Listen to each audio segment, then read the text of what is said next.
சேனைக்கிழங்கு fry எப்படி பண்ணுறதுன்னு பார்க்கலாம். சேனைக்கிழங்கு வந்து கட் பண்ணிவிட்டு தண்ணி ஊற்றி நல்லா வாஷ் பண்ணி எடுத்துக்கோங்க. அடுப்பை மீடியம் ஃப்ளேமில் வச்சு 10 நிமிஷம் வேக வச்சு எடுத்து வச்சுக்கோங்க. இஞ்சி பூண்டு பேஸ்ட் வந்து 1 டேபிள் ஸ்பூனு, இந்த டிஷ்ஷுக்கு தேவையான உப்பு, சிக்கன் 65 மசாலா வந்து 2 table spoon, cornflour 2 table spoon. Chicken 65 masala சேர்க்கலைன்னா மல்லித்தூள், மிளகாய்த்தூள், கரம் மசாலா சேர்த்துக்கோங்க. 1/2 டீஸ்பூன் வந்து மஞ்சள் தூள், 3 ட்ராப்ஸ் வந்து லெமன் விட்டுருங்க. 1/2 table spoon Kashmir chilli powder. இதெல்லாம் சேர்த்துட்டு கொஞ்சமாக தண்ணி ஊற்றி எல்லாத்தையும் மிக்ஸ் பண்ணி விடுங்க.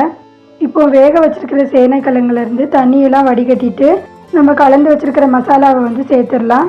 10 நிமிஷம் நல்லா ஊற வச்சுட்டு அடுப்பில் ஒரு பேன் வச்சு கொஞ்சமாக எண்ணெய் விட்டு நம்ம மிக்ஸ் பண்ணி வச்சுருக்கிற சேனைக்கிழங்கு அதில் போட்டு மீடியம் ஃப்ளேமில் வச்சு ஃப்ரை பண்ணி எடுத்துக்கோங்க.